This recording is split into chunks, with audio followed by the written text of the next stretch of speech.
Primeiro eu quero te explicar o que são políticas e regras da casa. Muitos de vocês confundem, né, esse conceito aí do que é política, do que é regras da casa, de como que eu defino muito bem. Mas aí você precisa entender que tanto a política como as regras da casa são algo que você controla. São coisas definidas por você. Se você definir errado, você pode ter problemas no futuro. Na hora de você resolver, algum contratempo, alguma eventualidade entre você, algum desacordo entre você e o hóspede. Então, as políticas e as regras da casa são você que estabelece. Segundo ponto, são os direitos e os deveres, tanto da hospedagem quanto do hóspede. Isso é importante, porque assim, as políticas, dentro do aspecto de vendas, ela compõe uma parte do seu empacotamento. Quando você vai vender a sua hospedagem, existem 6 pontos que você tem que prestar atenção: preço, preparação do produto, experiência, formas de pagamento, políticas, que é o que a gente está falando hoje, e escassez. Então, o que você guarda é isso. É como eu defino direitos e deveres. Por quê? Porque qualquer coisa que aconteça tem que ter, digamos, um código. Aonde que a gente vai recorrer? Beleza, tu quebrou uma coisa, né? Eu quebrou uma regra que eu tinha estipulado. Como é que a gente resolve isso?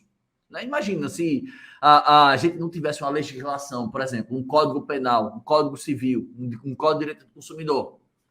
Tudo fosse definido de acordo com o momento do juiz ali, de acordo com algo meio que arbitrário. Isso não funciona. Então, você, tipo assim, se você não tiver isso definido, na hora que acontecer um problema dentro da sua hospedagem, você vai resolver de acordo com o que você acha. E muitas vezes o hóspede pode não concordar com isso, mas se tiver escrito e acordado antes da entrada na hospedagem, opa, aquilo ali está me protegendo.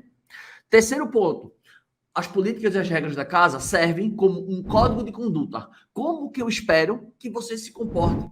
Né? Como que eu espero? O que é que você tem que fazer para você ter uma boa hospedagem? Né? Eu conseguir te oferecer o melhor serviço? É isso aqui. É através dessas políticas, é através das regras da casa. E, obviamente, que tudo isso garante um bom funcionamento do seu negócio. Por quê? Porque muitas vezes você não define essas regras, não define as políticas, aí acontece do hóspede assim, eu quero remarcar. Aí tu vai dizer, cara, eu não tenho política de remarcação. Eu nunca pensei nisso. Ou então o hóspede faz, eu podia transferir a data. Tu, cara, transferir a data? Será que pode? Eu não tenho essa política. Será que eu vou cobrar mais? Como é que funciona? Eu vou fazer na camaradagem, mas, cara, ele deixou de usar um período meu que eu não vou conseguir vender agora e vai ocupar um período lá na frente. Ou seja, vai diminuir o meu portfólio de vendas, né? A minha quantidade de dias, se ele fizer isso. Mas você tem que ter isso por escrito. E muitas vezes a gente não pensa, a gente só pensa quando acontece o problema. E muitos desses problemas eu confesso para vocês que isso aconteceu comigo, principalmente na época da pandemia. Muita remarcação. Teve hóspede que chegou a remarcar 4 vezes. Mas eu podia inibir isso? Em partes sim, em partes não, porque eu não tinha acordado isso. Isso não estava um acordo. Então teve um momento que, claro, que na 4ª vez eu tive que usar o bom senso. Na primeira foi legal, na segunda, na terceira você já faz assim, na quarta faz, cara, 4 vezes quer trocar o negócio? Mas se eu tivesse escrito isso nas regras, se eu tivesse definido isso nas políticas, eu não tinha passado nesse perrengue. Eu não tinha passado por isso.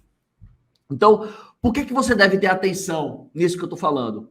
Como falei, previne aborrecimentos, tá? Você não vai se desgastar, porque é algo que já está meio que pré-definido. É uma precaução, né? Ou seja, eu estou jogando sempre na prevenção e não na forma reativa, né? Tipo assim, eu não estou apagando incêndio, eu estou evitando que o incêndio aconteça. Então, eu jogo na precaução. Obviamente, burocracias sempre protegem, né? Sempre nos protegem. Por que você acha que para você pegar dinheiro em banco é tão burocrático?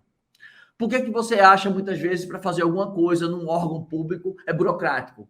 Primeiro que a maioria, estou dizendo todos não, tá? Não vamos generalizar não, mas a grande maioria dos órgãos públicos, a grande maioria é burocrata, né? Você vê aí, você entrega um documento, espera não sei quanto tempo para pegar o documento de volta. Sabe como é? Então, trazendo isso para a nossa realidade, essas burocracias de políticas e regras da casa, né? Isso protege a gente de uma forma ou de outra, isso nos protege. E, obviamente, como eu disse, qualquer problema. O hóspede convidou pessoas que não estavam na reserva. Está escrito nas regras da casa que não pode? Eu não escrevi não, eu só disse que não podia.